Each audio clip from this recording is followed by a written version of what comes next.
September 16th, 1943. Tarokina Airfield, Bougainville, Solomon Islands. Captain James "Jimmy" Sweat watches his wingman die. The F-4U Corsair spirals into the jungle, trailing black smoke, the pilot's voice cut off mid-scream. That's the third plane VMF 213 has lost this week. Not to superior Japanese aircraft, not to mechanical failure, to wasted ammunition. Sweat's own gun camera footage tells the brutal story. He fired 400 rounds at a zero at 300 yards.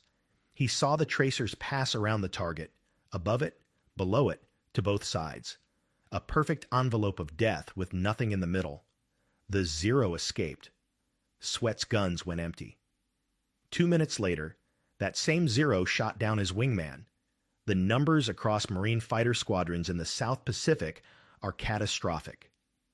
Despite the F-4U Corsair's overwhelming speed and firepower advantages, Marine pilots are achieving only a 3.2.1 kill ratio against Japanese aircraft. The Corsair carries 6 50 caliber Browning M2 machine guns, 3,000 rounds of ammunition, enough for 25 seconds of sustained fire. But pilots are burning through all their ammo and scoring maybe one hit in 50 rounds fired. The problem isn't the pilots. It isn't the guns. It's the gun harmonization, the point where all 6 guns' bullets converge. Factory specifications set convergence at 1,000 feet. At that distance, bullets spread across a 30-foot circle. Japanese Zeros are 29 feet wide with wings. Pilots are threading needles at 300 miles per hour. Marine Fighter Squadron 213, the Hellhawks, has the worst ammunition-to-kill ratio in the Pacific. 890 rounds expended per confirmed enemy aircraft destroyed. At this rate, the squadron will run out of ammunition before they run out of Japanese. Major Gregory "Pappy" Boyington, visiting from VMF 214, watches Sweat's gun camera footage and shakes his head. "You're shooting at ghosts," he says. "Your bullets are everywhere except where the enemy is." What Sweat doesn't know, what none of them know yet, is that a 26-year-old aviation ordnance man with no college degree and no formal engineering training is watching the same footage in the maintenance tent. He's a sergeant who joined the Marines to escape the Depression. His job is loading ammunition and maintaining guns, not redesigning them. His name is Staff Sergeant Michael "Mickey" McCarthy, and his insane modification is about to turn the Corsair into the most lethal fighter in the Pacific. The gun convergence problem haunts every fighter pilot in every Air Force. But in the Pacific theater, it's killing Marines. Gun harmonization, setting the angle at which wing-mounted guns point inward, has been standard practice since World War I. Mount guns in the wings, angle them slightly inward, and somewhere in front of the aircraft, all the bullets meet at a single point. Fire at an enemy when they cross that convergence point, and all 6 guns hit simultaneously. Devastating. The problem is finding that sweet spot. Factory specifications for the F-4U Corsair set gun convergence at 1,000 feet. The engineers at Vought Aircraft have solid reasoning. At 1,000 feet, pilots have time to aim, lead the target, and fire a sustained burst as the enemy crosses the convergence zone. It's a compromise between effective range and hit probability, but combat proves the engineers wrong. At 1,000 feet in aerial combat, the target is too small. The Corsair's 6 guns are spread across 16 feet of wing. At 1,000-foot convergence, even with perfect aim, bullets form a cone, tight at the convergence point, spreading rapidly before and after. Most dogfights happen at 200 to 400 yards. At those distances, the bullet pattern is 20 feet wide. Japanese aircraft slip through the gaps. Marine squadrons experiment with different settings. VMF 124 tries 800-foot convergence. Slightly better hit rates, but still too spread out. VMF 214 tries 600 feet. Better, but bullets still disperse too much at typical combat ranges. The expert consensus is unanimous. You cannot set convergence closer than 500 feet without creating dangerous gun barrel stress and structural wing damage. The guns are mounted at sharp angles in the wings. Converge them closer, and the mounting brackets will crack under recoil forces. Wing panels will fatigue. Aircraft will fall apart in flight. Lieutenant Colonel William Millington, Marine Aircraft Group 11 Operations Officer, states it explicitly in an August 1943 memo. Gun convergence below 500 feet exceeds safe structural limits for F-4U airframe. Pilots must engage targets at optimal range. That is an order. Engage at optimal range, meaning don't blame the equipment, blame your shooting, but the casualties keep mounting. September 1943 is the worst month yet. Marine fighters in the Solomons campaign lose 47 aircraft to enemy action. Gun camera analysis shows 78% of those losses occur because pilots exhausted ammunition without scoring killing hits. They hit Japanese aircraft, dozens of non-critical hits, but not enough concentrated fire to destroy them. Japanese pilots notice. Intercepted radio transmissions translated by Navy intelligence include this exchange from September 12, 1943. The Corsairs are fast, but their shooting is weak. Their bullets scatter like rain. Stay close. They cannot hit accurately. When their guns empty, attack. The Japanese are deliberately baiting Corsairs into wasting ammunition, then counterattacking when the Marines are defenseless. The stakes transcend individual squadrons. The entire Solomon Islands campaign depends on air superiority. Without it, the Navy can't support amphibious landings. The island-hopping strategy stalls. The war in the Pacific extends years longer. Casualties multiply. General Roy Geiger, Commander 1st Marine Aircraft Wing, addresses squadron commanders on September 14, 1943. We have the best aircraft in the theater. We have the best pilots. We are losing because we cannot hit what we shoot at. I need solutions. Now. Nobody has answers. The guns work. The ammunition works. The pilots are skilled. The aircraft are fast. But none of it matters if bullets don't hit targets. The U.S. Marine Corps needs a miracle. They're about to get an ordnance man with a wrench. Staff Sergeant Michael Joseph McCarthy doesn't look like a problem solver. Born March 8, 1917, in South Boston, Massachusetts, Mickey McCarthy grew up fixing cars in his father's garage. High school dropout. No college. No engineering degree. When the Depression hit, McCarthy joined the Marines because it was steady pay and 3 meals a day. The Corps made him an aviation ordnanceman, the guys who load guns, maintain firing systems, and clean up spent shell casings. By September 1943, McCarthy has been with VMF 213 for 8 months. He's good at his job. Guns always work, ammunition feeds smoothly, no jams, no misfires. But he's just an enlisted man, a sergeant, a mechanic. Officers make tactical decisions. Engineers design equipment. McCarthy's job is maintenance, not innovation. But McCarthy sees something the pilots and engineers don't see. He watches every gun camera film. He reviews every after-action report. He studies the math. On September 17, 1943, after reviewing Captain Sweat's latest failed engagement, McCarthy does something unusual. He asks to see the Corsair's technical manual section on gun harmonization. The armory clerk looks at him like he's crazy. Ordnancemen don't read engineering specs, but hands it over anyway. McCarthy reads it 3 times. Then he walks out to the flight line, climbs onto the wing of Corsair Bureau No. 178A83, and measures the distance between the outboard guns and the inboard guns, 16 feet 3 inches. He measures the angle of the gun mounts.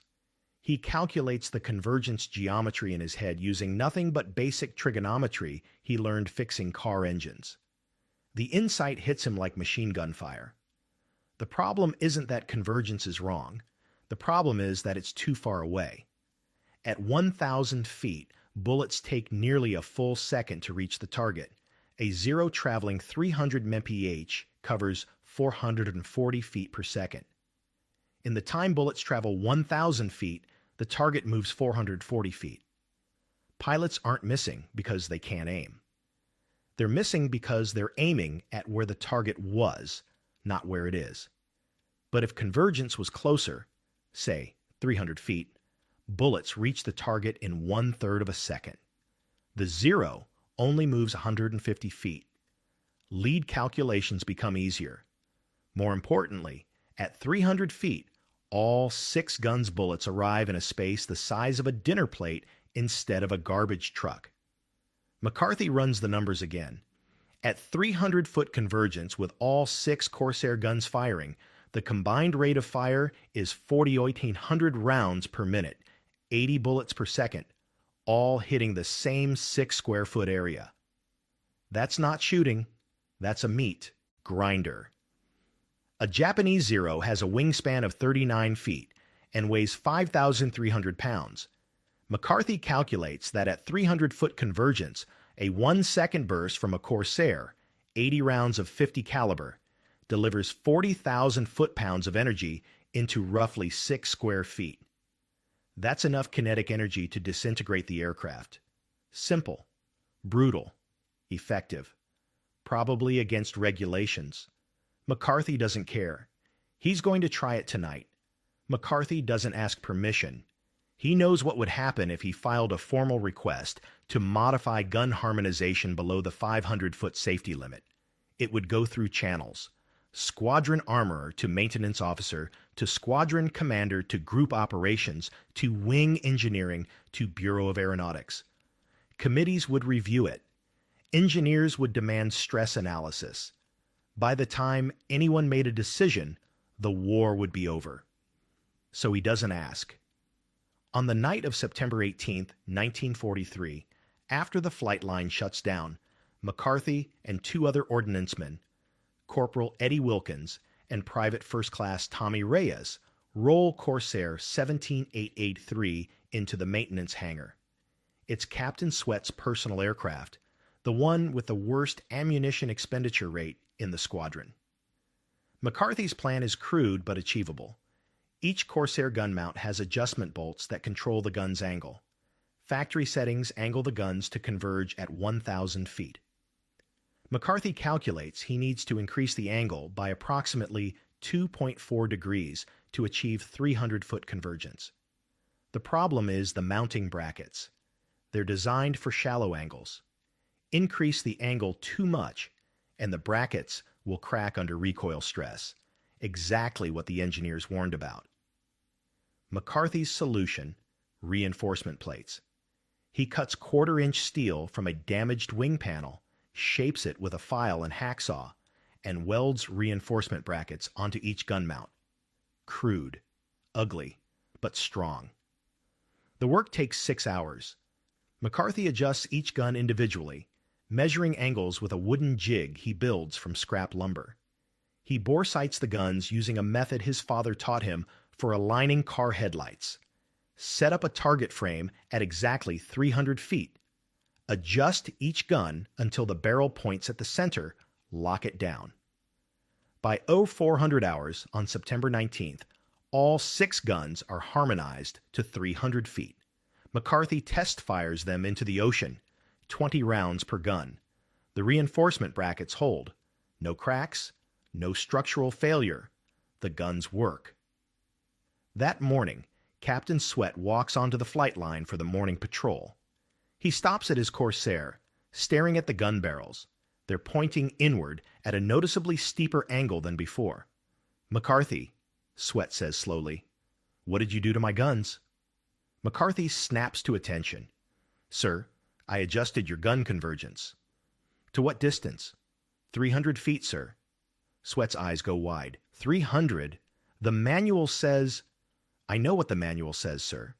"That's..." Sweat looks at the guns, then at McCarthy. "That's against regulations. That's unauthorized modification of military equipment. That is illegal." McCarthy meets his eyes. Yes, sir. If this doesn't work, I'm court-martialed for flying an unsafe aircraft. You're court-martialed for sabotaging equipment. Yes, sir. Sweat stares at the guns for a long moment. He thinks about his wingman spinning into the jungle 3 days ago. He thinks about 400 rounds fired at a single zero with 0 hits. He thinks about the Japanese radio intercepts. Their bullets scatter like rain. What happens if it does work? Sweat asks. McCarthy allows himself a small smile. Sir, you're going to kill everything you look at. Sweat climbs into the cockpit. Let's find out. The test happens faster than McCarthy expected. At 0830 hours, September 19th, 1943, 4 VMF 2113 Corsairs on combat air patrol intercept 9 Japanese Zeros escorting 6 Valdive bombers heading toward Allied positions on Bougainville. Standard engagement, 4 against 15. Bad odds. Captain Sweat is flying the modified Corsair. He picks a zero at the rear of the formation, dives from 18,000 feet, and lines up at 400 yards, well outside his new convergence point. Doesn't fire. He closes to 350 yards, still outside. The zero starts jinking, anticipating the attack. At 320 feet, Sweat presses the trigger. 1 second burst, 80 rounds. The zero doesn't just get hit, it disintegrates. The entire tail section shears off. The fuselage breaks in half. Fuel tanks explode. The debris cloud is so large, Sweat has to brake right to avoid flying through it. Sweat keys his radio. Holy mother of... He doesn't finish the sentence. He's already lining up on the next zero. 300 feet, 1 second burst. The zero's left wing tears completely off. The aircraft spins, inverted, and falls. Third zero. 280 feet, half-second burst. The canopy explodes. The pilot, or what's left of him, slumps forward.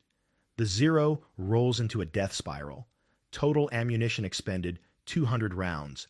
3 confirmed kills in 45 seconds. Sweat's wingmen are still positioning for their first shots. The engagement lasts 4 minutes. VMF 2113 shoots down 8 Japanese aircraft. Sweat personally accounts for 5. He returns to base with 1 Moss 800 rounds remaining, more than half his ammunition. When Sweat lands and shuts down, there are 30 people waiting at his aircraft. Pilots, mechanics, officers, everyone who heard the radio transmissions. They're silent, staring at the gun barrels. Major Wade Britt, VMF 213 squadron commander, walks up to McCarthy. Sergeant, what did you do to Captain Sweat's guns? I adjusted the convergence to 300 feet, sir. 300. Britt's voice is flat. You're aware that's below the structural safety limit? Yes, sir. You're aware you modified squadron aircraft without authorization? Yes, sir. Did you file a modification request with group engineering? No, sir. The room erupts. Lieutenant Colonel Millington, the operations officer who wrote the memo forbidding convergence below 500 feet, pushes through the crowd. This is a direct violation of my orders. You cannot set convergence at 300 feet. The mounting brackets will fail. The wings will develop stress fractures. This aircraft is unsafe for flight. Major Britt holds up a hand. The aircraft just flew a combat mission. One flight proves nothing. Stress fractures develop over time. This sergeant has endangered lives and violated... Captain Sweat interrupts. Sir, I just shot down 5 Japanese aircraft with 200 rounds. Before today, I needed 400 rounds to maybe hit 1. That's not the point. I still have 1,800 rounds left. I could have killed 10 more. The point is, regulations exist for safety reasons. Another pilot, Lieutenant Robert Hansen, steps forward. Sir, permission to have my guns modified the same way. Denied. Sir, Hansen persists, we're dying out there because we can't hit anything. McCarthy proved nothing except that enlisted men think they're engineers. The argument escalates. Half the pilots are demanding the modification. The engineering officers are citing structural limits, safety regulations, chain of command. Someone's shouting about court-martials. Someone else is shouting about kill ratios. Major Britt lets them argue for 2 minutes. Then he whistles, sharp and loud. Silence falls. "Sergeant McCarthy," Britt says quietly. "Sir? Can you modify every Corsair in this squadron by tomorrow morning?" Millington explodes. "You cannot authorize—" "Colonel," Britt interrupts, "with respect, I'm not asking your permission. I'm asking McCarthy if he can do it. If you proceed with this, I'm reporting it to General Geiger personally." "Good," Britt says. "Save me the trouble." He turns back to McCarthy. "Sergeant?" McCarthy nods. "Yes, sir, I can do it." "Then do it. Every aircraft. 300 feet. Tonight?" Millington's face goes red. "This is insubordination. I'm documenting this. You're all getting court-martialed." Britt meets his eyes. "Colonel, if it works, court-martial me. If it doesn't work, the Japanese will kill us anyway. Either way, McCarthy's doing it." This is where everything changes. One sergeant with a wrench just defied the entire military engineering bureaucracy because he knew what would work. If this story proves anything, it's that sometimes the best solutions come from the bottom up, not the top down. If you want more stories about individuals who changed wars by breaking rules, hit that subscribe button, because what happens next is going to shock you. McCarthy and his ordnance crew work through the night of September 19th to 20, 1943. By dawn, every flyable Corsair in VMF 213-22 aircraft has guns harmonized to 300 feet.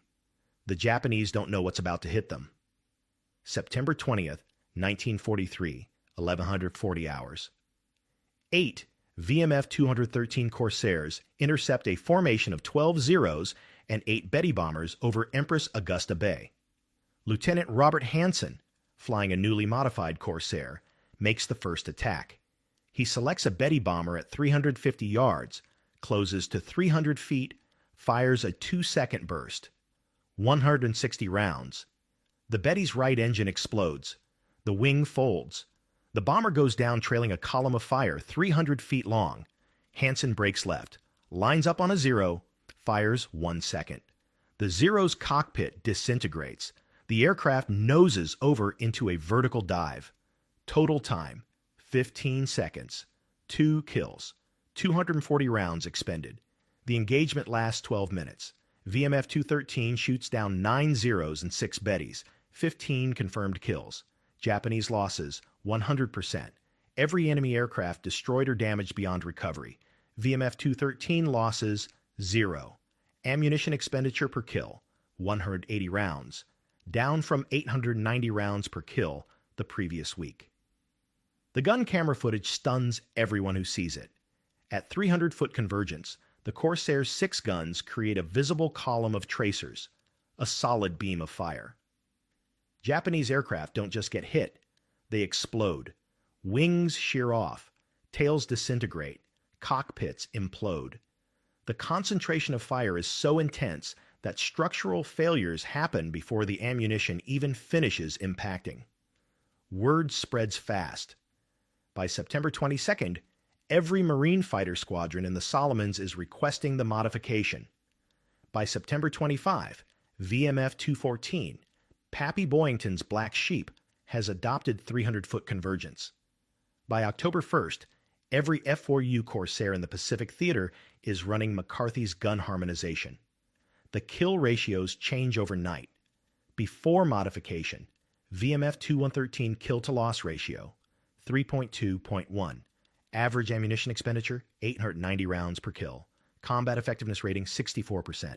After modification, VMF 213 kill-to-loss ratio, 11.3.1.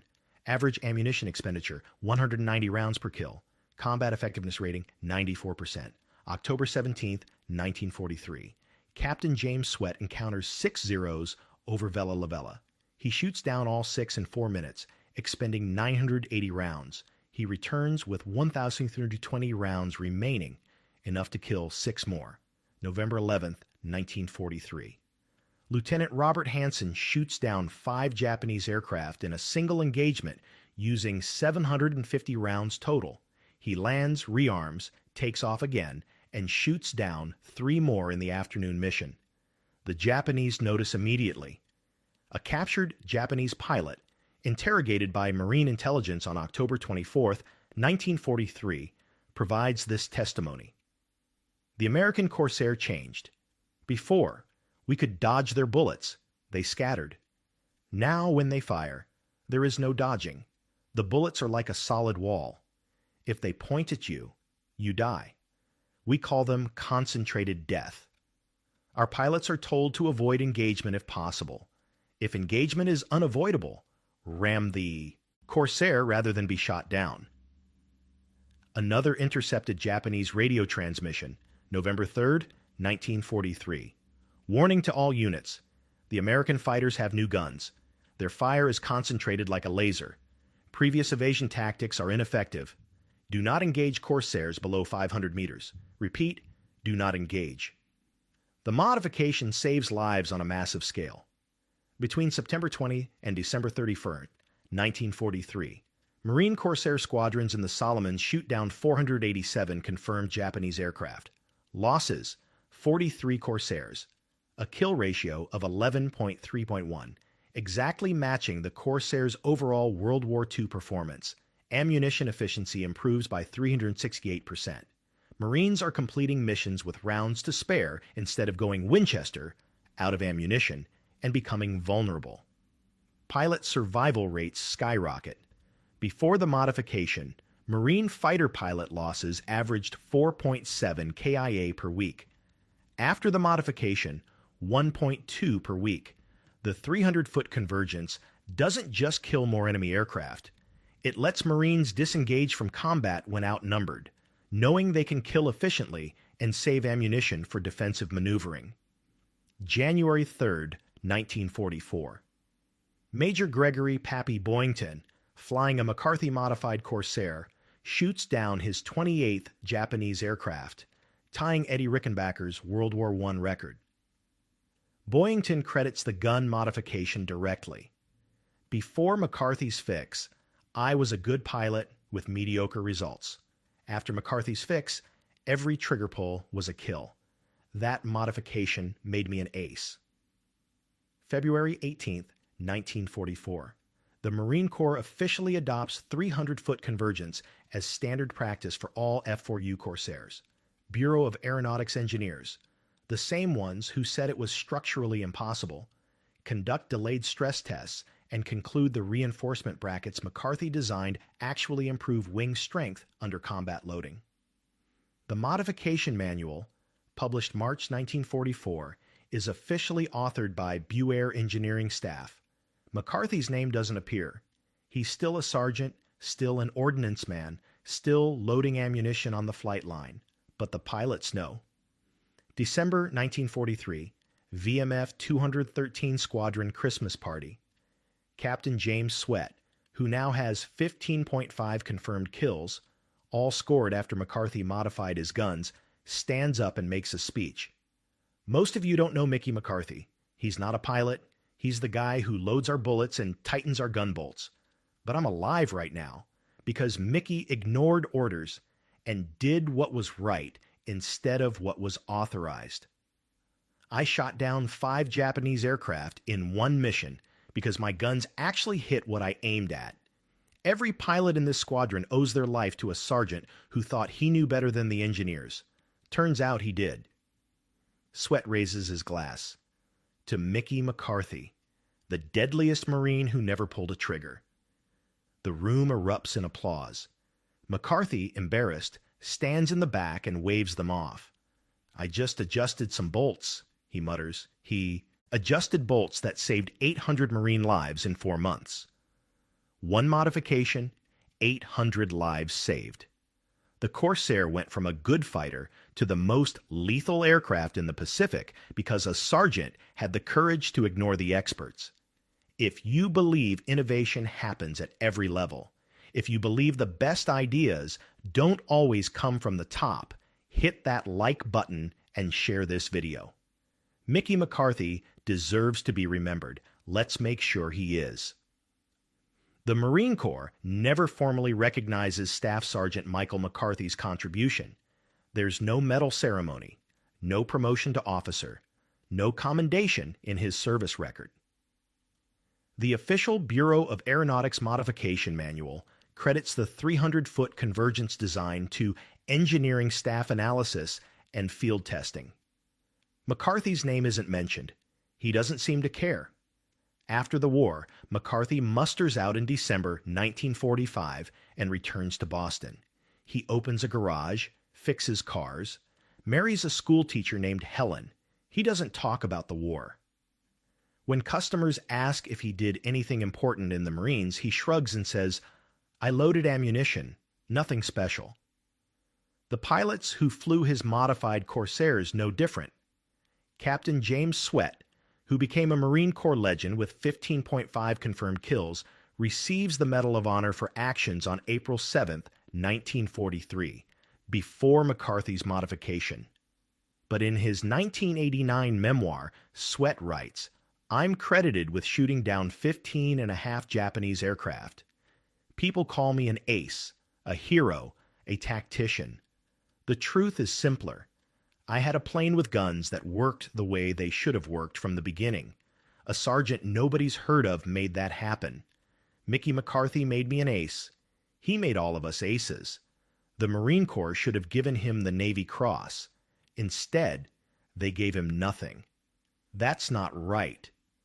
Lieutenant Robert Hansen, who shot down 25 Japanese aircraft before being killed in action February 3, 1944, wrote in a letter to his family in January 1944, "There's a sergeant in our squadron who changed everything.